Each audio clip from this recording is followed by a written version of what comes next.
So what you gonna do, brother? We about to run wild with a style like no other. So somebody call Brodus Clay mother and tell her Richard runs other men like Ed Lover and Doc Dre. What Scott say, what they hang on every word like it's something that the Rock say.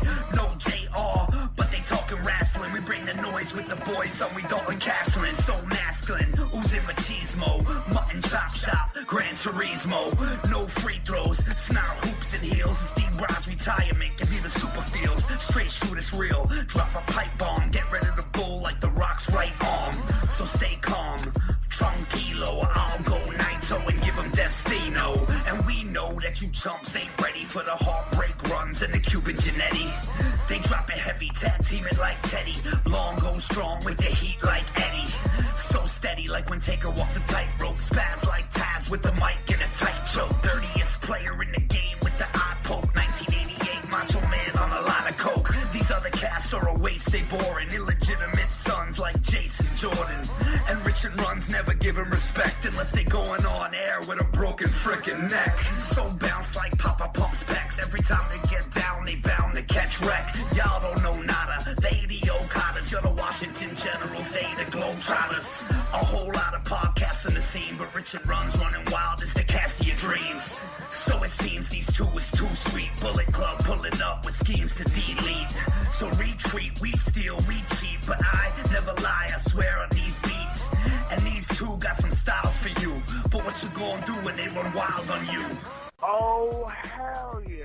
It's the Big Dog Red Tires. And you're listening to the Running Wild podcast. Because if you're trying to run wild, this is the place to do it. Do you want to let everyone know that you get it? Do you not want to be a Melvin? Well, then listen to the Running Wild podcast. And if you don't, you know what you are. I'm the last real man, Silas Young. And if you're any kind of man, you'll be listening to the Running Wild podcast. Hi guys, this is Mandy Leon, and you're listening to the Running Wild podcast. This is Sam Adonis, El Seguro de las Chicas, the CMLL, and you are listening to the Running Wild podcast. Welcome, ladies and gentlemen, to another episode of Running Wild Podcast. I'm your co-host, Rich. Alongside me, as always, my co-host, Runz. Yes, sir. We're excited to be back with you this week. Thank you guys for checking out the special episode that we put up. My trip to Mexico definitely had some good parts, like getting that interview, but also some bad parts in that we weren't able to record normally. So we're not going to go over everything bit by bit. But just before we get started, a reminder that we're brought to you in partnership with pwponderings.com, rohworld.com, and lastwordonprowrestling.com, and we're featured on the Wrestling to the Max network. You guys, we have a big show. So we have an interview with the Young Bucks. We are going to talk about Manhattan Mayhem and some tidbits about WWE before we get out of here. But thanks for listening, and thanks for sticking by us through the break. So let's start off with the most recent news. Manhattan Mayhem, I got a chance to go in live in person. Maybe this will convince you, or maybe not, to come with me in June. It'll be my birthday, Runz, so it's my birthday month, so I don't know if you can say no to go into the show at the Hammerstein for my birthday. I'm just saying. The TV tapings on the 2nd? I believe that's the show. Yeah, they announced the show that was to be there, so I think I'm just putting it out there that it would be weird if we weren't there. And radio silence. All right, so I'll work on you as we go forward. But first impressions overall of Manhattan Mayhem. I think you should probably go first. All right, so I'm going to tell you that being there live now, they also they taped a little bit, I believe, for Being the Elite. And just about the time that we come out with this, I'm not going to lie, the next episode of Being the Elite is going to be out. I got to talk to the guys, and they said that, it's been out there. They're releasing the event for All In. But they taped after the main event, and they had Riccaboni come out, and basically they did F the Revival. They did Where Do You Think You're Going? And then they asked Marty to sing, and Marty was like, that his heart's broken and he can't sing. And you'll see this on Being the Elite. They pull in Riccaboni and have him. He yells, "Riccaboni thinks he's a better singer than me." So he starts to sing. The crowd goes, just boos him mercilessly, and then Marty ends up finally feeling like he can do it. He sings and he sings, Bullet Club's back, all right, whatever. And it was listen, the for me, and I can understand how maybe the show to me didn't start off super hot. The opener, and I mean this, and it's not just because I like Ring of Honor. I've been covering it. I'm close to it. I thought the opener was good, but the crowd just, I don't know. It just, something didn't seem to connect about that match. I thought the Briscoes were giving the other two teams the time to get going. That was supposed to be a four-corner survival. And I mean, I think we would be remiss if we didn't mention that Alex Shelley, Christopher Daniels, Frankie Kazarian, Scorpio Sky were not able to travel to the show. On top of that, Ultimo Guerrero, Voldaor Jr., and Soberano Jr. got held up at customs, and literally Soberano had to run out of the cab and run into the ring for his match. So the main event was completely changed. The Kingdom got thrown in there. This four-way match was changed, this four-corner survival, because there was an extra team. They even had to basically say that the Best Friends had won the vote later on in the night to team up with Kenny King, and instead have Cheeseburger come out because Trent is basically, as Chuck E. T said, he's basically dead right now. He's on his deathbed, which, I mean, it's just such a little thing that for me was like completely amazing. So now, I understand these are your quick hits, and we'll run through some things a little bit more. However, I also would like you to realize that the two things that you mentioned as being, the most enjoyable for you, was being the Elite segment after the show, and Chuck Taylor just being awesome at being Chuck Taylor. I love Ring of Honor. These shows are never bad. Everyone on the roster is good. Like, they have entertaining guys. The crowd is into those guys. Those guys do a great job. But it was what it was. It's just a show. It doesn't mean anything in the grand scheme. Yeah, how about if we frame it this way also? Just to be 100% fair. Next week is the pay-per-view. All right? Like you went to a good episode of Raw. Yeah, I mean, this is the VOD. This is what last year most people, you included, weren't watching. Right? I would watch these shows. I would talk about them. I mean, I'm even seeing more people on the internet now. The same people who cover Ring of Honor a lot, they would not cover the VODs at all. Right. Never mentioned. And I felt like I was the only person. One time, I actually Googled one of the VODs so I could see somebody else's point of view, and I started reading the review, and I was like, "Wow, this seems like close to my style," and I realized it was mine that somebody had linked to. So, listen, I watched a lot of those VODs, and a lot of those VODs, especially like not last year the most, but the year before especially, would actually mean nothing. There was nothing on the show that was a connecting thread. Like on tonight's show, you had the Cody and the Flip stuff that's been like brewing. Right. You had, there were some smaller, there were some bigger stories that just kind of continued through like tag matches and stuff, and then there were some smaller stories that you really got the one-on-one or the guys going at it for a good amount of time. So, that's why, it was a good show. It was a fine show. It was just exactly like, it was a house show. It was what it was. So you can't expect the world from it, and you don't go into it expecting, a final battle or Supercard of Honor or a 16th anniversary style show. So that it was fine. It was enjoyable. I will never in my life complain about having random wrestling on that I don't really have to pay for. Yeah. You know what I mean? Being able to just throw on Honor Club at 7 o'clock and it be on is always great. So, I mean, Honor Club for me so far has been awesome. I've been able to watch a show or two now already on it. This one was live. So that was great. I've been able to watch some old school stuff and The quality of last night's show was fantastic. I think it's the best that Ring of Honor has ever looked for me personally. I mirrored it and put it on my TV, but it looked amazing, and it was really clear. It was really like, you could see a difference. I'm not sure if they changed anything or just putting it on TV, whatever the case, but either way, I saw a difference, and it made it feel like it was a bigger show. It seems like something, if I have to be honest here, I think it's something to do with their...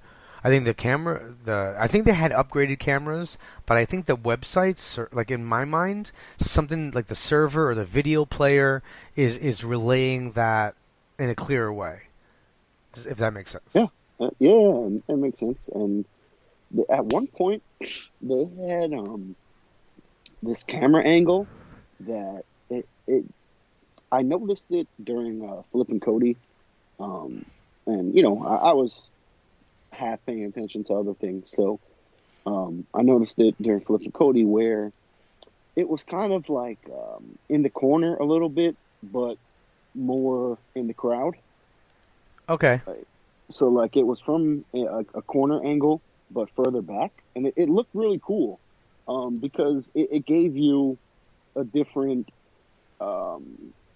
positioning for like the hard camera-ish, instead of it being in the middle of the rope. And you have that straight on view, which they also had. Then you just had a little bit of an angle that, I don't know, it felt a little closer. It felt cool. So that would be something that I would like to see them play with on some of these VODs. Just throw an extra camera angle out there, throw something new out there, and try to get something different. Yeah, obviously I can't speak to that. What I can't speak to is I forgot how if you're in the upper level of the Hammerstein, but I was the first row of the top tier, and man, like there was even a camera person who came over, like a still photo person, who was working with Ring of Honor, and you'd see her on the floor, and then she would just pop up and be like right next to me up there, and like looked at us in the first row there and was like, you guys have like the best seats in this house because it's just the perfect angle. It was crazy, right there for the Adam Page stuff. So it was, like for me, presentation wise, the way the building was, I was really into it. The only thing, like I said, that for me was a problem, and this will kind of bring us into the show, that the opener, it just, people weren't seated yet, it seemed. There was nobody there. It was really weird because, okay, how do I say this? It's the Briscoes, like I would expect a pretty big pop when they come out, even though they're heels, right? Because it's New York City, everybody knows who the Briscoes are. I think they've been doing excellent heel work. And that match, again, affected by the trip, so instead of being a four-way, it was a three-way, and and who knows, because I think the Briscoes would have been in this match the entire time because they're challenging for the titles, keep them away from the Guns, maybe have the Guns be with Kenny, and then have them run through these guys, but still have a good match. And I thought the match itself was good. I think if you watch it and you're just not cognizant of like crowd stuff, it actually, things were connecting. The Briscoes looked vicious. I thought Coast to Coast got to put in their stuff. I always like the dog stuff. I think it makes me laugh every time. But they balance it well, I think, with still doing like in-ring stuff. So it's not like completely just comedy and ridiculous. Like they could theoretically have pinned Coast to Coast and stolen the match there and gotten the Briscoes even more pissed and have the Briscoes attack them. But I don't know. The crowd felt lifeless for this one and just sitting on their hands. And I didn't. For big moves, the one that everyone rose for was the Jay Driller. That's when the first time during that match, I feel like, and that was the end, when everybody was like, oh, shit, because it looked like he was going to destroy Will Ferrara and kill him. Right. It was vicious, and it was amazing. But I think, with a lot of people not being inside yet, and the fact that, they mentioned later on that this wasn't supposed to be the first match. So maybe it would have been different if it came second or if it was later on the card. But the Dogs and LSG, like, you're not, coast to coast, they weren't going to win that match. Yeah, that's tough. So there was, like, when the teams all came out, I was kind of like, whoa. Unfortunately, Shelley and Sabin couldn't be in the match because of the travel. But my question was, like, well, why not just put Sabin in there with someone? I don't know. I guess you don't want to do that. But, it was just basically a squash match for the Briscoes. Yes, the other teams got in their stuff. I don't understand the Dogs. I really don't. Do you know what they're referencing, or you mean you just don't connect with them? Like, Rhett Titus just, like, tricking Will Ferrara. Like, I don't get, like, why aren't you just being his tag partner? I don't. Okay, picture me and Jules being a tag team. It's a reference for just the show, guys. Okay. I feel like that's what it would be like. I feel like Will Ferrara is that little guy who legit gets frustrated and angry, and Rhett Titus will forever be effing with him. Like, he's just, like, it doesn't matter if they're in a match or anything. Like, he's just like, yo, you're little Willie, I'm the big dog, and I'm going to mess with you. So why be a tag team?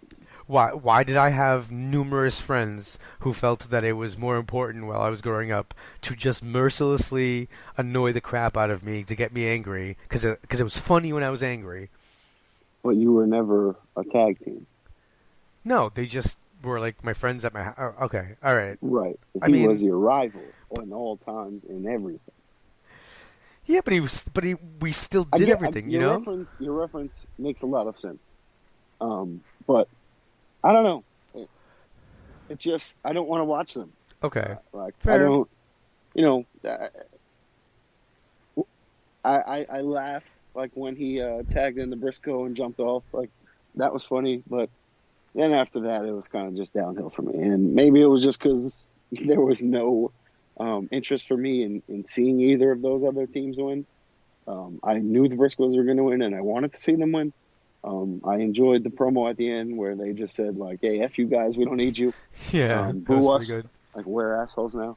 The Briscoes are so good. Amazing. So good.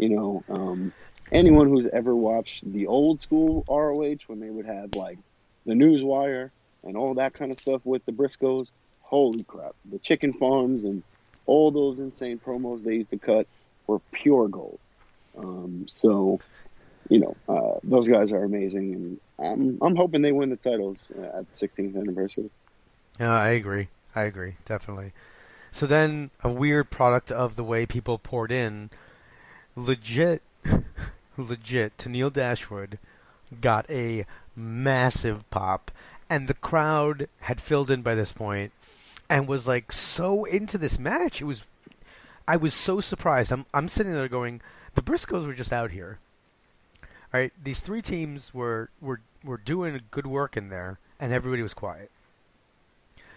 Well, and I think that speaks to the promo that the Briscoes cut, because they got everyone a little fired up. Yeah. And a little vocal. So, the heel work from them kind of warmed everyone up. But, yeah, I think it's kind of crazy. And Emma, Tennille Dashwood,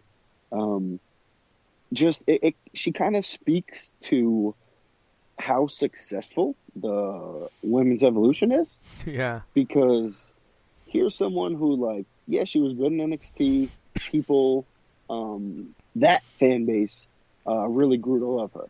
And she never really got her shine on the main roster. But now she leaves and goes to Ring of Honor, who's starting to build this women's division, and she could be a focal point of that. And she's over. And the division is over. And people are into these matches. And it's amazing to see. It was really cool to see that. And, her and Perazo are very good. Mm-hmm. So, again, this was kind of like, I wonder who's going to win this one. Yeah. But, So again, it was tough to really, for me, sitting at home, to like, oh, let me stare at the screen and watch this match. But it was enjoyable. The crowd was into it, and it was what it was. Yeah, no, it was weird because I thought I wasn't sure what the reaction was going to get because, like you said, the winners seemed kind of obvious, and they'd also been building on TV this idea that if Sumi and Jenny win their matches, they'll be facing off in the tournament soon. Like they're in line to definitely do that. Where they didn't really say that about Dashwood and Perazo, so they right. But like, there's 8 people in the tournament, isn't there? Like, isn't everyone in line to face each other? Yeah, well, but I think it's because like in the next round directly. But it was listen, the match came off a lot better than I thought it was going to before. Like when I previewed, I would have thought that the tag match would have gone off a little bit better, the survival one, and this one instead surprised me, and the crowd was into it, and that's when I started to get excited about the show. Yeah, Mandy Rose was Mandy Leon, right? That's Jenny Rose. No, but Mandy. Was on commentary. Oh, she was okay. Yeah, so. I mean, that was a little distracting because, like, they were talking about birthdays and birthday rings and, like, Ian and his wife and all this, like, good stuff. So that was entertaining as well to listen to. Commentary does such a good job, honestly, Cole for Ring and of Honor. Are great. Yeah, they have a great chemistry. Because it literally feels for me sometimes when I'm watching the shows that if there's a match that's not that great, it can, like, for me the show can be more enjoyable because they're doing something. They do a great job of bantering to get through it, and I feel like there's so many times where in my mind, like, I'm picturing Colt, like Ian says something, Colt is always just like, what? Like, no? And, and then like they keep going. Right? So they do a lot of good stuff, and it's definitely enjoyable. Agreed. Tonight they had a lot of people in the booth with them, and they played off all of them really well. Cody won the just yeah, of course. I thought he was the guest commentator. All right. So the next we had it was Soberano Punishment Martinez. Yeah, this was rough. Yeah, I mean, I was really disappointed in that I knew, like, some stuff wasn't connecting. Like, he still hit... Clash of styles, for sure. And I mean, let's be very, very fair. Soberano had a rough day of travel. Changed in the taxi, apparently. Got out of it, ran in, got in the ring with Punishment. So, I'm sure... there was some fatigue, some emotion, some exhaustion, some everything that played into that.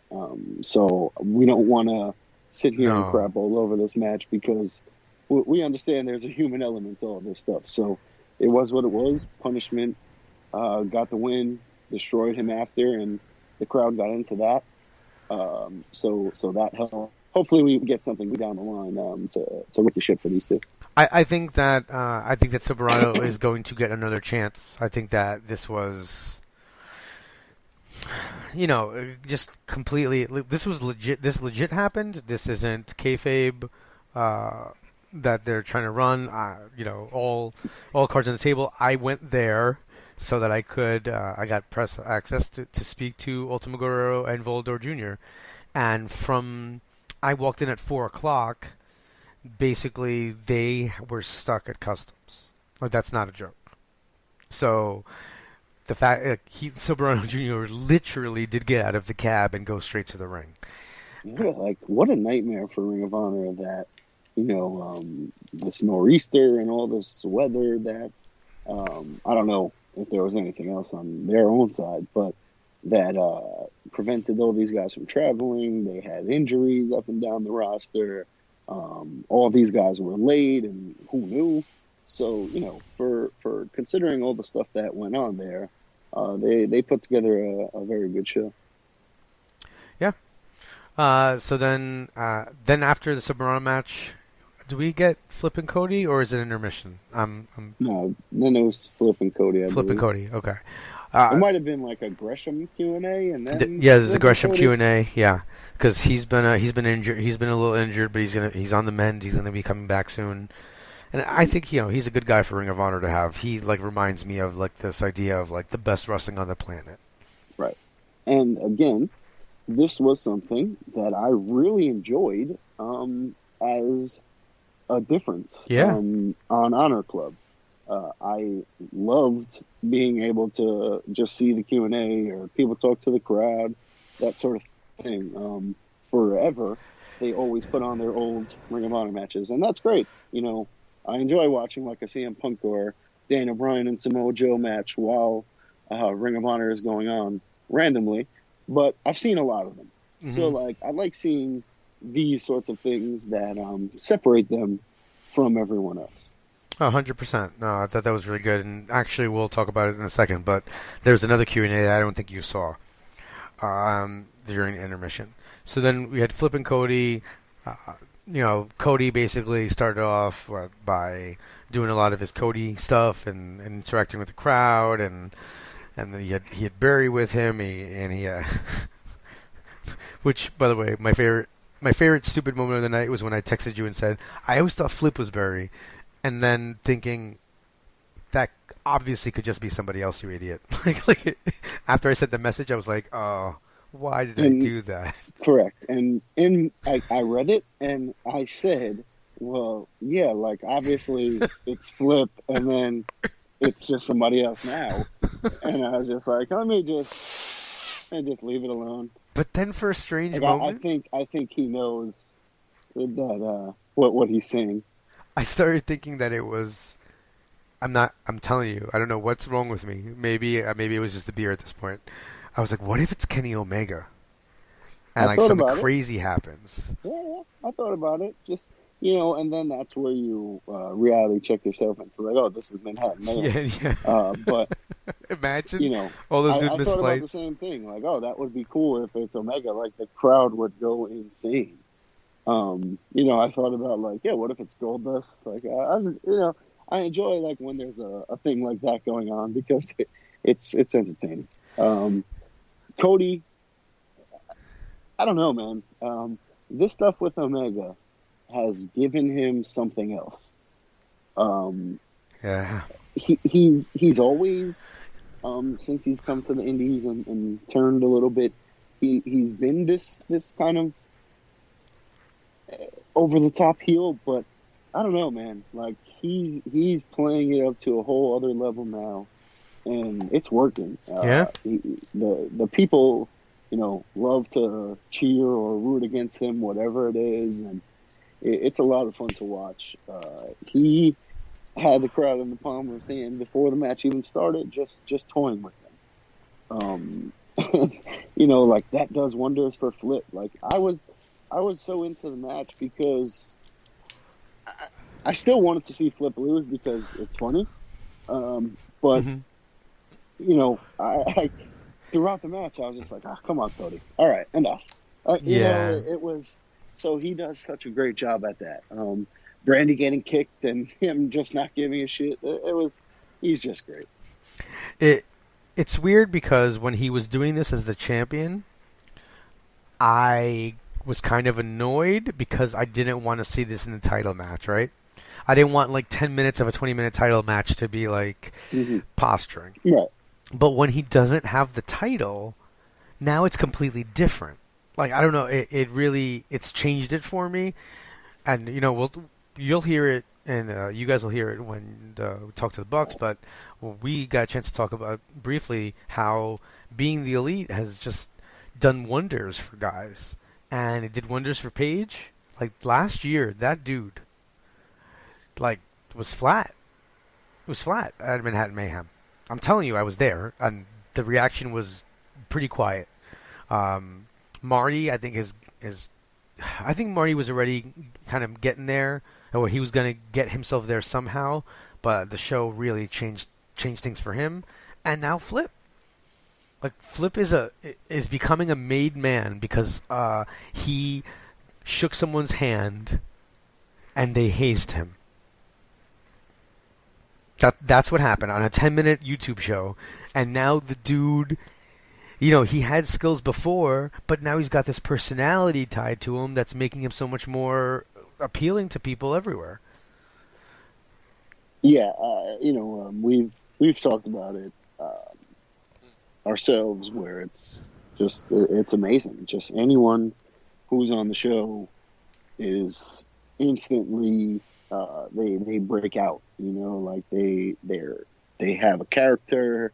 They just start showing more personality, and you know, it's amazing to see how just however many guys are on Being the Elite, and a YouTube show can just change literally the business, and give all of these guys who weren't in the spotlight, weren't necessarily doing things, and in a role now. I mean, Adam Page is fighting in New Japan for a singles title, and all of you know what I mean. Like Marty was a singles champion in New Japan, and so over as a character. Now when people chant "Too Sweet," they don't just chant "Too Sweet"; they chant "Too Sweet," ooh, ooh, right? Like Marty Scurll is ingrained in that now. So, we've talked before of how, like, oh man, it's tough to see the Bullet Club split up, or the Bucks and Omega, but like the Bucks, Page, Cody, and Marty, like they need each other. You know, Kenny, he doesn't necessarily need them right now. Yeah. So like while the friendship wise, that stuff is a shame to see go. You know, the rest of that core is a necessity to keep together. So, those guys are, beyond enjoyable. It's something that, whenever you see the Bucks, what goes through my mind is like, man, it's such a shame that these guys can't just come in and work WrestleMania. You know what I mean? Like, yeah. Hey, here's a feud from the Rumble till Mania, and that's it. You guys want to stick around, come in every once in a while, sure, great. Like, just, it would be great if there was something that WWE would be like, oh, this is going to be mutually beneficial to everyone. Let's just do it. All right, it's going to make you a little bit of a bigger star when you leave, and you'll make a little bit more money. Oh, it's not really that difficult. You've already been making enough. So yeah, let's come here and let us sell Bullet Club shirts for 3 months, and we'll make a killing, and then that's it. What difference does it make? Yeah, but if I get it, it's a business. Yeah. I get it. But, and if we have to choose between one or the other right now, I'm happy seeing what they're doing. So no, I don't. Right. For them, being that we follow, and through Being the Elite and all their stuff on Twitter, Instagram, everything, we see everything that they're doing. So, like, seeing how much fun these guys are having, seeing how hard they're working to spread their brand and get their stuff in topic. Why would I want to see them go to WWE and be like everyone else? I don't know. I'm not sure that they would be treated like everyone else because of how good they are. But man, you never know. yeah. So really, like that beautiful disaster that Cody hit. I saw it setting up, and I was like, yes, this is great.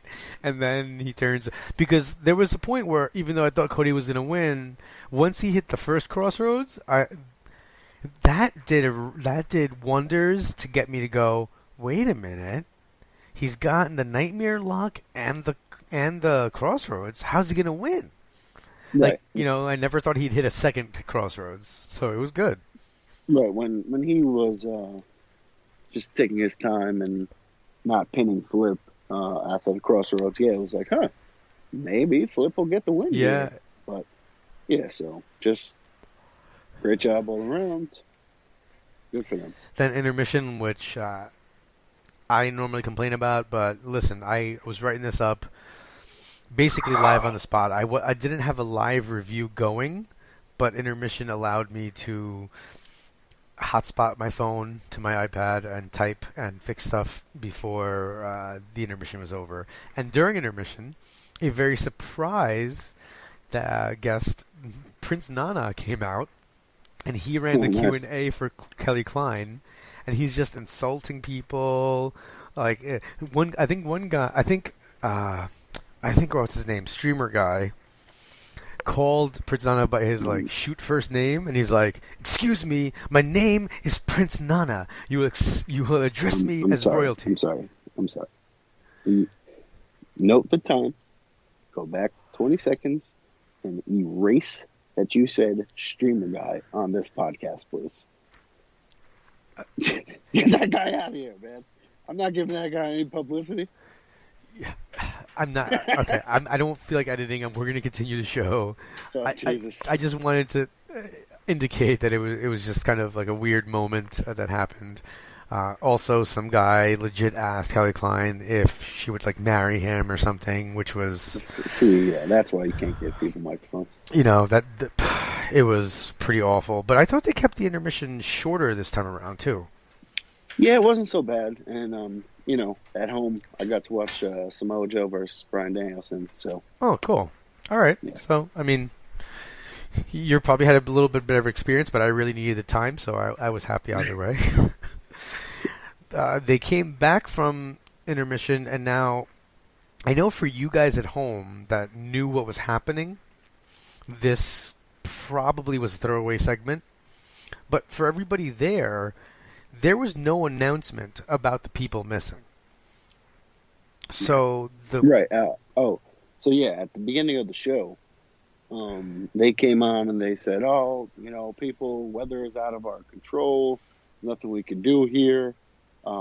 These people that are missing. Here's the changes to the matches. And then they went from there. So it was very, very strange to me. We were communicating it, but it was really strange to me that they didn't announce anything at the beginning of the show. They could have had this segment right away, and Matt Taven would have gotten the crowd going, and warmed up for the opener. So I'm not sure. Maybe if it was an oversight, maybe Matt Taven was taking a crap. While this, I don't know. Anything could have happened where it just didn't work out at the beginning, unless it was just an oversight and they didn't think about it. Because, that's kind of messed up to me, that you don't tell the people who are there that your main event has changed. Yeah, I guess that's why you do it this way, though, with a little bit of story. And the truth is that, like we talked about earlier in the show, if you make that announcement at the beginning when not everybody is seated, now people might be even more irritated when they come back and they realize that, suddenly it's changed. So you're right. In a perfect world, you started with Taven, he gets that heat, he gets the crowd into it, everybody knows right away, but not everybody would have known. So, in some weird way, I don't know if they planned it on purpose, but it was a smarter move. I guess. I was looking forward to seeing Gary Juster being interviewed on Coleman's Pulpit, though. But I wonder. Yeah, that was just great. There's always going to be a part of me that wonders what was the original plan for that segment. Considering, I don't think there was one. I don't know. Yeah, I wonder if they just go out there and say this random person. Let's And then they essentially lucked out because since everything that happened, they could use that segment now to announce that the Kingdom was going to be there. Yeah, or maybe the Kingdom was going to interrupt, or maybe it was going to be the Kingdom. Yeah, because they probably weren't doing anything. Oh yeah, no. So, on a side note, for me personally, and I'm pretty sure for you because I know you like Taven, this was better. I wasn't angry that the Kingdom was now in the main event. I like the Kingdom. It sucks that TKO O'Brien got hurt and their stuff got cut short. So ever since then, they've been enjoyable. Taven is in the midst of a nice run right now, and I wasn't mad. He is Matt Taven. No, but I thought it was fine. I thought the segment made sense. Then you had the 6-man tag with Chuck E. Cheese. So now I didn't see the Chuck E. Cheese thing. Like, he basically announced Cheeseburger, but the Chuck E. Cheese thing that you saw on TV, obviously I didn't get to see. So that to me, when I saw it later, I was like, oh man, I wish I would have heard Chuck E. Cheese, because that's amazing. But I had always thought that whoever it was, it didn't matter if it was going to be another tag team that was one of the voted on tag teams or whatever. I always thought that Young, Bruiser, and Malonis were going to go over because they're trying to push Malonis and Bruiser. And honestly, those three have, worked together before, whereas whoever it was going to be like a random pairing. And that, to me, was an easy way of saying these guys, the random pairing loses because they haven't worked together, really. Right. I mean, there was no need for the baby faces to get the win here when, like you said, the heels are, like a real trio and they're doing things. So that was fine. You this don't was pin the first time that I saw Malonis. And, I mean, he wasn't bad, but he just wasn't someone that I want to watch wrestle. Fair. We'll see how it works out, when the more work he gets up there. He is a much... I mean, I kind of enjoyed the stuff with him and Cheeseburger, Cheeseburger trying to take down this impossibly large man, and Malonis just clotheslining his head off. So there were some spots there that I enjoyed. Just right, like, these guys are enjoyable to watch, but I don't know, man. It's you know what it is? I'll be 100% honest here. He's not your Bryan Danielson. He is not your Low Ki. He is not Samoa Joe. Right.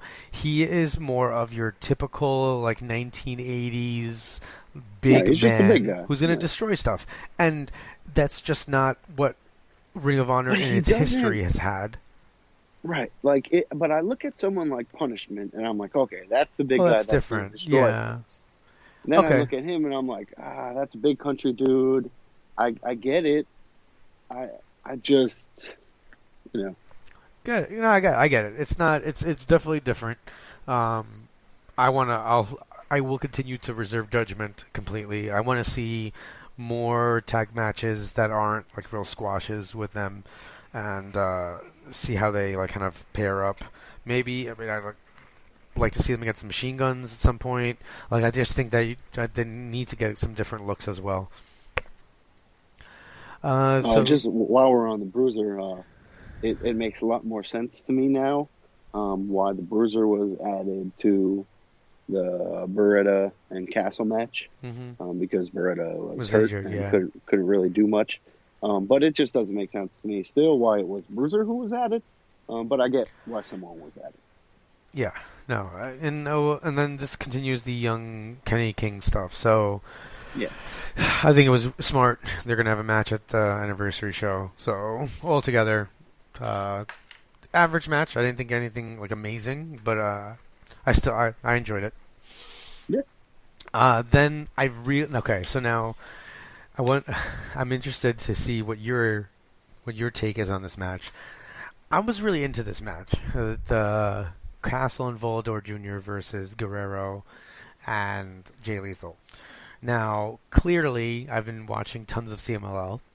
I was there last Friday, and now, some people might say this is a really random pairing, but Guerrero and Voldaor have kind of been rivals for a while. They had basically a lethal lottery tag tournament, and they paired them together, and very basically it's the top babyface and the top heel, or Rudo and Technico in the company. So they pair them up together. They make it to the finals, and they take on one guy who's a Los Ingobernables and another guy who's not, but he's been courted for the group. Then they end up losing. The 2 days before, Guerrero essentially kind of broke Volodor's nose in a one-on-one match they had, and then they had to team together because he tripped, hit the ropes in a weird way, and his nose broke. So that's why he was wearing that mask. Then they actually wrestled in the finals of the tournament. It was a great match. It was, of all the matches I saw in Arena Mexico, that one was the craziest. The crowd was going nuts, throwing money at the end. It was pure insanity. So now to have them who were previously with issues, then team together, but still kind of have issues on opposite sides. It's so much better if you know that, right? If you don't know that, you're like, oh, who are these dudes? Or I kind of know them, but this is kind of random. But here, it's like two guys who are rivals, but have respect for each other. And then you have Lethal and Castle, who are rivals, but who have respect for each other. So, like, to have them go against each other like this, to me, was great. But that's because I'm, like, knee-deep in both promotions, and watching it. Yes, because I didn't get any of that. Okay, of course not, yeah. They should have brought me in for commentary on this one, because I think that would have helped the audience really connect with this match. Yeah, I mean, for me, this is a case of I don't know Voldaor and Ultimo Guerrero. They're in CMLL. I will never, it's just not, I don't speak Spanish, so it's tough for me to watch. It's not something that I can really get into. So... You don't speak Japanese, but, whatever.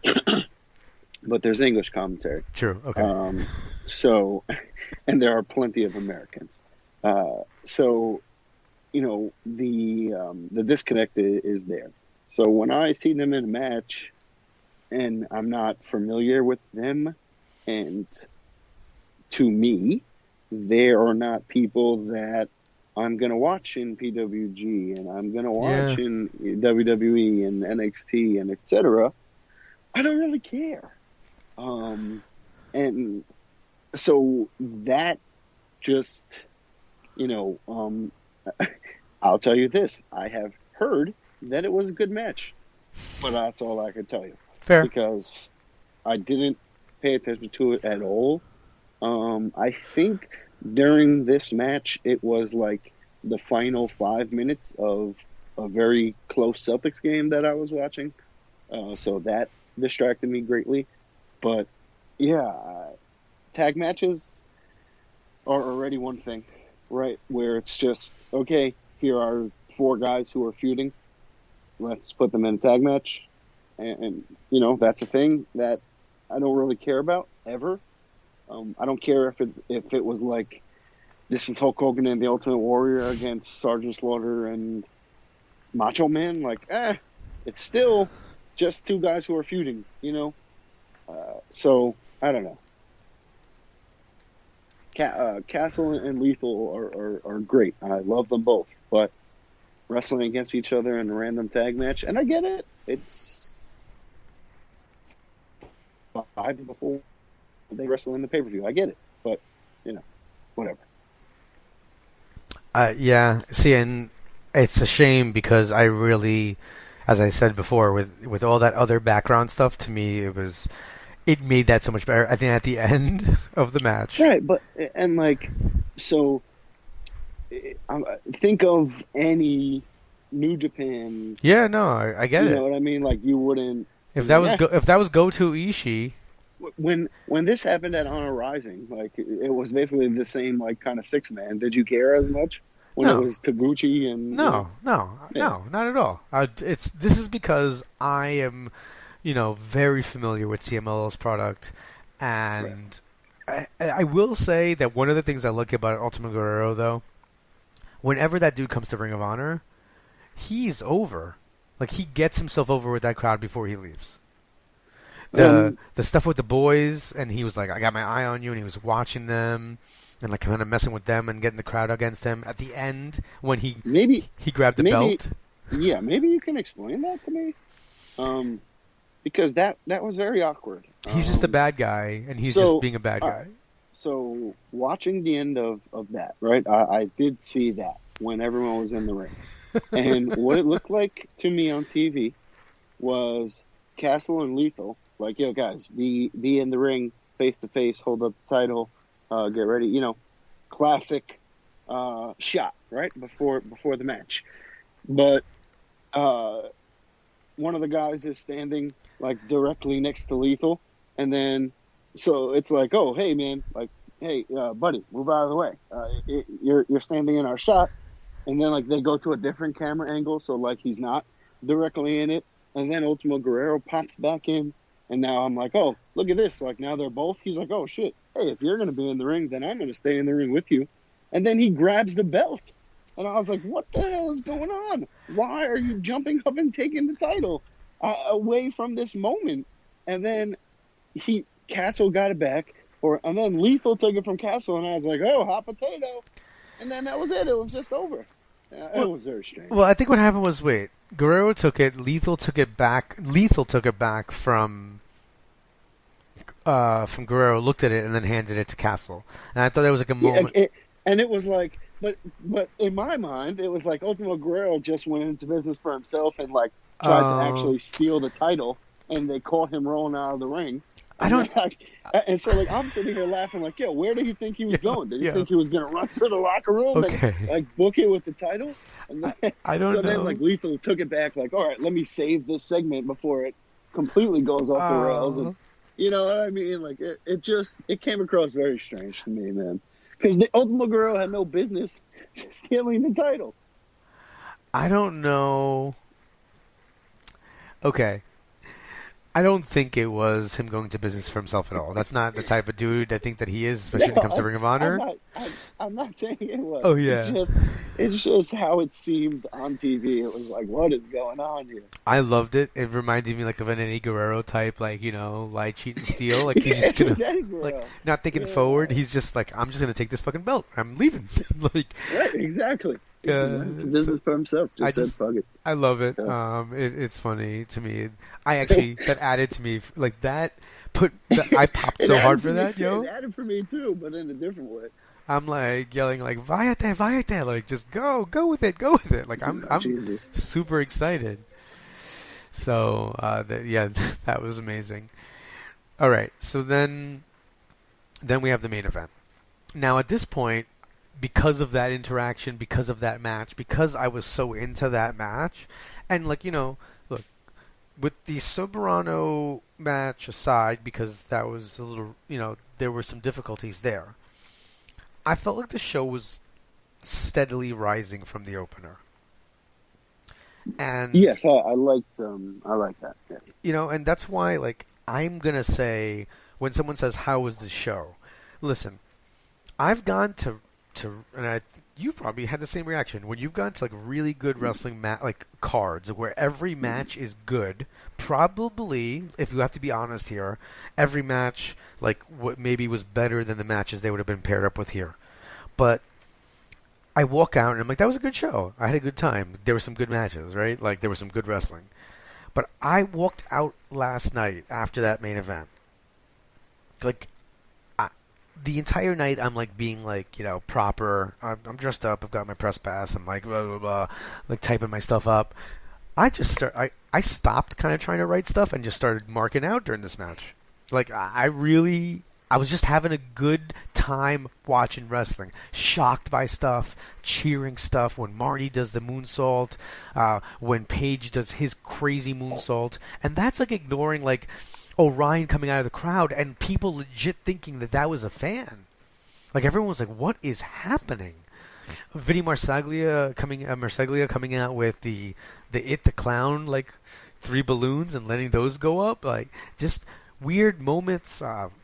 Nick being crazy and hitting that 450 after the table broke anyway on Shane Taylor. Yeah, that was Jesus. Matt Jackson coming out like a house of fire and just clearing the ring and like everybody was super pumped up. Those guys only had a couple of hours to decide how that was going to work out. And they nailed it. Like absolutely nailed it. I thought it was amazing. Yeah, the main event was really enjoyable. The Bullet Club they're on another level right now. The same with Cody. Like everyone is clicking at such a high level. They're so over, and everyone is having such good matches that, you know, they're over rightfully so. So, you know, this was your typical. Not that it was your typical. Like 6 or 8 man match because they staggered the entrances and you had all that good stuff. So that helped. And there was a lot more brawling and stuff with the crowd and tables and weapons and all that. So it was a lot more chaotic. But this was everything that you expect from these big Bullet Club matches. And it was awesome. It was enjoyable. I loved everything you said, like about the Kingdom. I'm glad that the Kingdom got inserted into this match. I think it worked for them, and I think it helped for the match.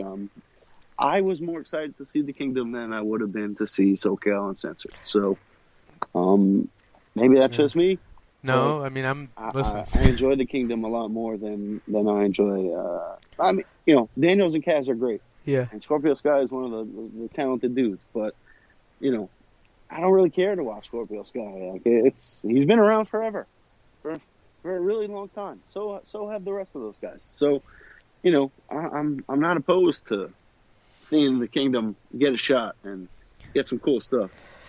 Yeah, I like the Kingdom tons. I think they're great. I think they have, like you're saying, years ahead of them to be able to do stuff. I think that Taven, even when he was injured, was consistently talking about how he disliked the Bullet Club, so there'll always be issues with those two groups. Taven, and what's nice here is, like, it's very clear the Bullet Club are the faces. And, the Kingdom, I mean, Taven is so good at being a heel, and even the way Orion came out, that was very heelish. Just a lot of things they were doing was great.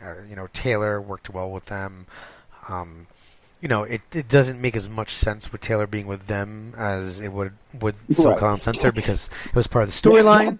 That part was strange. That was just storyline because hey, the weather is what it is. There's nothing they can do about that. SoCal had paid off Shane Taylor at some point, so that's why that made sense. Here, it didn't make as much. But like you said, the weather thing. I mean, there's nothing to be done. But this is why I write my reviews. And then I publish them so that I don't go back on what I felt when I wrote it, right? Based on anything else. And then I'll go and look at other reviews. And I was like, oof. Like, some people did not, like, some people were average about the show, and some people did not like it and felt like it was below their expectations. I walked out of there cloud nine, super excited. Like, this was great. Maybe it's being able to sing Everybody by the Backstreet Boys along with like 2,000 other people at the top of your lungs. Maybe that's part of it. That was definitely fun, but I really enjoyed it, man. The live experience was great, and I'm not going to go back on what I said. If you haven't gotten a chance to see the show, and especially listen, I'm not working for the company. I just feel like, in terms of the amount of money I would spend to get the VODs and everything like that separately, the full year VIP membership makes the most sense, and then you should watch this card. It's a joke. Like, Honor Club is a joke. Like, it is for the VIP stuff, to get all of these shows and all their pay-per-views, all that good stuff. It's a joke. Do it. Sign up. You will not regret it. Let's also just mention, we mentioned quickly, but Adam Page doing the moonsault off the balcony. Man, that's something that will be on Ring of Honor's highlight reel forever. That will never go away. That was pretty cool. That was an awesome spot for them, for him. A moonsault? A little dangerous, because, geez, he almost missed everyone. My God. But, that was pretty sick. Like, and, this is another thing that I like about Riccaboni and Colt is, like, they react to things. They're not just monotonous or, oh, wow, look at that moonsault. Like, they were like, oh, my God! They were screaming and, like, that's going to be a moment in Ring of Honor history. So, that kind of stuff makes you feel it, and it adds to it. That's great. Like, I obviously didn't get that there. I actually got I was fumbling with my phone, so I put it up on Twitter, and it's a little grainy. But it almost makes it seem like cooler. I feel like it's almost like Mid-South, like 1986. But yeah, no, no, because just the video. Adam Page looks like a Mid-South 1986 wrestler, so Dude, it's perfect. That video quality, it literally was like I put a filter on that made it look like that, and that's not what happened. It just there were so many people, it didn't focus on anything because it was like confused, and I was just like, just record this. This is gonna be the most insane thing in the world, and it really was. That guy, it's a crazy what a difference a year makes or a TV show. So, speaking of our YouTube show, what a YouTube show can do for somebody, got a chance to. I just want to say thanks to the Young Bucks. You know, they have a very busy schedule, and literally they cut into just slightly. Literally cut into their time to eat, to chat with us about the show. So just really great time, and I hope you guys enjoy the interview. All right, ladies and gentlemen, I want to welcome Matt and Nick Jackson to the show. Matt and Nick, thanks for joining us. Thanks for having me and my brother. So I got to start off, honestly, being the Elite, how much more fun is that like now as it's being incorporated into New Japan and ROH? Yeah, man. It makes it a lot of fun because every idea from being the Elite is pretty much from Matt and myself. So seeing our ideas come to life pretty much is very, very cool. You know what I mean? Yep. I don't know if you want to add. It's very rewarding when you come up with a concept and like literally when you're in the shower on an airplane and then like literally because it'll be Friday and we'll have nothing. Yeah. And I'll be on that flight Friday and I'll start writing on my notepad a couple ideas. And by the time Sunday rolls around, not only have we shot it, we've edited it, we put it up on YouTube. So it's like, it's fun because it's a quick turnaround, but it's also a lot of pressure because everybody expects good content on a weekly basis now. So it's like... We had to, actually, speaking of on-the-fly booking, everything changed for this week. Yeah. We can't get into detail because of flights were canceled and stuff. Yeah. So we had to rewrite our show for this The whole week. show was centered around one moment today that was supposed to happen. It's not happening. It's not happening at all. So we literally on the show, while we got to the building, we were like, well, let's do this so instead. Like, what do we got to do? So we came up with something good at least. But, man, it sucks when that type of stuff happens. But you got to work on your toes, and it makes it a little easier. When, it's fun being challenged like that. It's like, hey, let's do something different. And it's cool, too, that the other companies have kind of like not shied away from us and ignored us. Like they actually like promote it. They talk about us now on other shows. At first, man, it was hard. ROH didn't understand it. Like, this is weird. Well, we're killing people with Monster Energy drinks. I get it. New Japan was very resistant. They would actually, they still do. They don't allow me to use any of the footage from. I think a lot of that's the licensing though with the Asahi TV. Still, come on, I'm giving them like a platform. We're actually helping your storyline. We have more viewers than your world. You know what I mean? New Japan World. So like, come on, man. I think people are starting to recognize that though. They understand, and now it's funny because now during their interviews they are asking us, "Hey, we saw this on Being the Elite. Tell us why." And so now they're in on it as well. They get Obviously, they see that it's become successful, so it helps a lot. I think that's the way to tell stories in 2018 is multi-platforms. It's not just like, hey, here's one TV show. It's no. Hey, here's a YouTube show. Here's New Japan World. Here's ROH's streaming. Here's Twitter accounts. It's like so many. It's multi-platforms. It's like, and you got to use them all now. You have to. It's important, you know. And I think the continuity you guys keep is amazing. Just small things, the branded stuff. And then Brandon's got a Twitter. You know? Like, I mean, just that extra little bump, I think, is something that everyone really appreciates. Right. Like, I think that wrestling, everyone goes, it's just wrestling. Don't matter. The fans will forget next week. It's like, no. Like, there's still TV watching fans. Yeah, if like, you got continuity to things, it pays off at the end, like, of an angle. For the long-term fans especially, they're like, oh, thank God I watched episodes 14 through 51 or whatever. They talked about that. I know what they're talking about. That's for me, you know. Some people may go, wow, I just started watching this. What are they talking about? Yeah. But most of the audience has stuck around since episode 1, you know. Like a prime example of things that worked for our group at least is Hangman Page. Look, he is over as hell now. Yeah, and you can see the growth if you watch the show. Before Bullet Club, I'll be honest, and he'll probably be honest too, he wasn't getting the reaction. No, Marty wasn't either. Yeah, Marty was just he was growing. He was getting over, and I remember. But then he joined, and it was like bang, and like went nuts. And a year, it was a year now. He was over huge in the UK, but not yet in the States. He wasn't a superstar like he is now. Yesterday, we're at a meet and greet, and he's got just as much T-shirts as we do in the audience. It's like, wow, look at this in 1 year. But it's not just us though. Like I said, Paige, man. And look at Cody. Cody's a guy where it's like, hey, they're not treating me right. I'm going to go elsewhere. And he's shown this whole other side of him now on our show. And it's like, people are like, God, why didn't they tap into that? You know what I mean? And it's like, and it's just us pointing a camera at him and saying, hey, here's a few lines. Maybe can you say this? And then he delivers it in the most spectacular way. I'm like, whoa, I didn't realize it was going to be so good when I wrote it down. You're way better actor than I am. You know, it's just unreal. It's fun. Do you guys have to do any retakes? Oh yeah. Yeah. Oh yeah.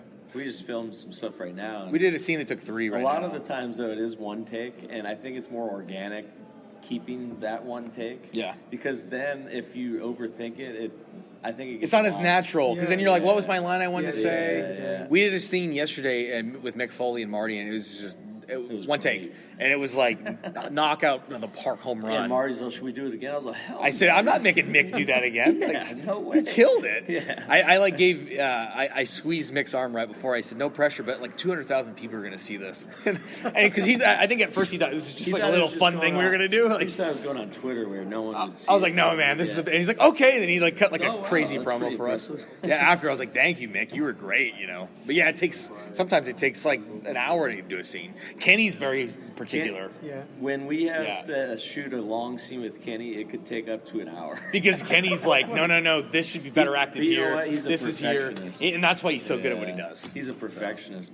I remember one of my favorite scenes he ever did was And another the scene- thing, that one? when he was laying in bed, acting like he was dead. That was like 6 minutes long.